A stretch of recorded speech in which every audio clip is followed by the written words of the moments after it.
Ladies and gentlemen, my name is Paul, and in this Rigging video, we're going to be discussing several sets of news which has popped up in the technology industry over the past 24 or so hours. The primary piece of news, however, is going to focus on AMD and yet another massive update for the Ryzen processor.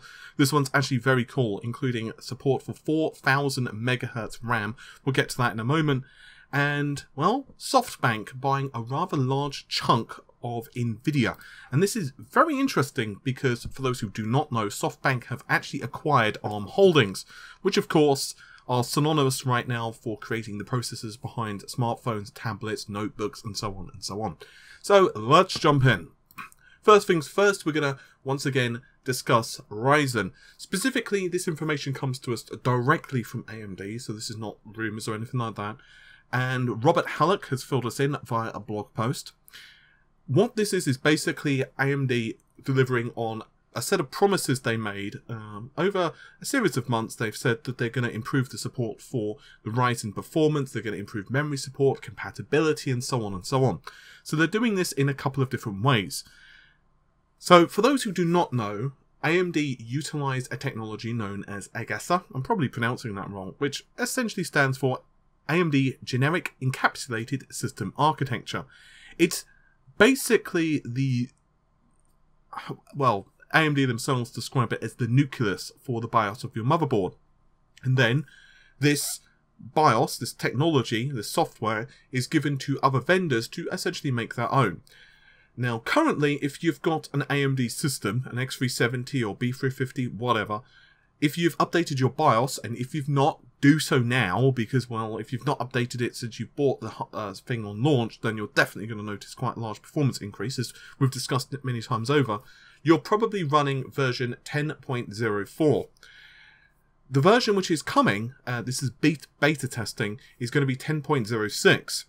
Now, this update, for those wondering, is probably going to be available late June, is the, the very unoptimistic date, but it's probably going to be mid to late June. Some customers, if you have, let's say, the Asus Crosshair 6, they do have public betas available, but your mileage will vary depending on the motherboard and, of course, the manufacturer. So this brings with it a couple of very cool things.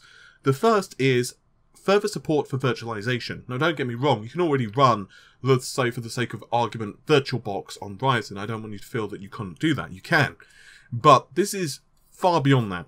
What it essentially allows you to do is, with the 06 based firmware, you're going to be able to have full support for PCI Express access control services. What this allows you to do is have manual assignment of graphics cards within logical containers. Basically, you can create groups and then have a specific group dedicated to a specific virtual machine. Now, I know what you're going to say, well, okay, why do I care? Like, I'm a gamer. I don't really care about that. I'm not running, let's say, one virtual machine for, I don't know, 3D rendering and another virtual machine for something else. Or I'm not, splitting my system up with Bob so he can do some 3D rendering work while I'm running Photoshop. So why do I care about that?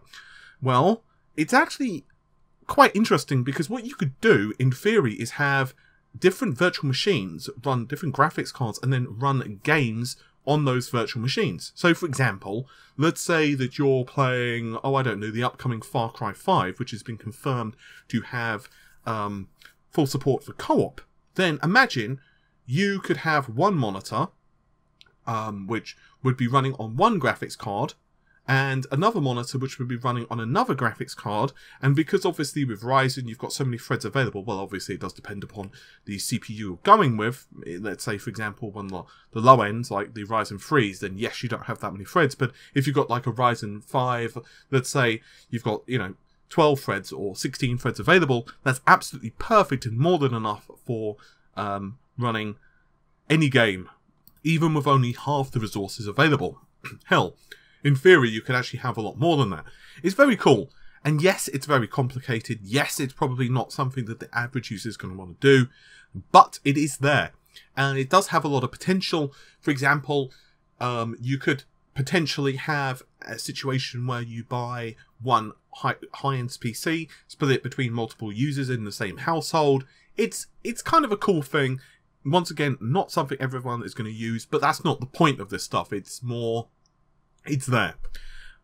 Okay, so, the other thing that 06 officially adds is 26 new parameters for improving overclocking and compatibility of DRAM. Now, this means that if memory does not follow industry standard JEDEC specifications, this basically means that if the RAM is faster than 2667 MHz, then in theory, and obviously theory is very important, you may well be able to get your memory working a lot better. Now, this is not a complete solution, and I'm sure some people are still going to have problems, but what it allows, and I'm not going to go through all of the parameters because I'll be here until Christmas, but it allows you to do everything, including memory support up to 4000 MHz, which is a crazy amount of memory bandwidth. And obviously you get complete control over the regular TSRC, TWR, you know, the TRFC, and all of the other commands that you can imagine, which are pretty much standard in memory. I won't lie, I would like to see, you know, further support just out the gate, because to be honest, one of the problems that, you know, a lot of people are having is that if you've got like DDR4 memory already, it's a bit of a bitch. Like, let's say let's say, for example, you had like a 6600K and then you upgraded to Ryzen, you had really nice memory, let's say it was 3200 MHz or even faster, and you bought that in preparation for Ryzen, and now, you know, you're having issues with that. That's kind of a pain in the ass. But I'm gonna wait, and then we can do some compatibility testing, and let's see just how well this works for, you know, future BIOS updates for vendors. Very last announcement, and this is a very small piece of news. AMD have announced it will be holding a press conference and live webcast during Computex 2017, and it has said that it will be announcing a new product which supposedly, at least according to the rumours, has not been disclosed thus far. So we're probably going to be seeing like RX Vega or something like that. Finally, and this isn't big as in like there's a lot of information, because a lot of it you could do some speculation on, but it is quite interesting because Bloomberg have reported that SoftBank have disclosed ownership of an unspecified amount of stock in Nvidia. Now, it's managed to plonk in about $93 billion US in technology investments funds over the last weekend, and supposedly SoftBank have, supposedly there are some murmurs that this could be for very interesting reasons, because as many of you are aware, ARM are pretty much synonymous with smartphones, tablets, notebooks, and God knows what else. They, you know, ARM is very much something that, whereas it's kind of ambiguous whether you've got a device which has like an Intel CPU or an AMD CPU or an Nvidia graphics card, chances are very good that you know someone who has one or at least two devices which have an ARM processor. They are so plentiful. SoftBank have actually acquired ARM holdings, and so the fact that they have this kind of investment in Nvidia, it's quite interesting, because now obviously they are, I think, the fourth largest shareholder in the company. So the fact that they are the fourth largest shareholder obviously holds some sway with Nvidia themselves. That means that potentially there could be some really cool investments going on.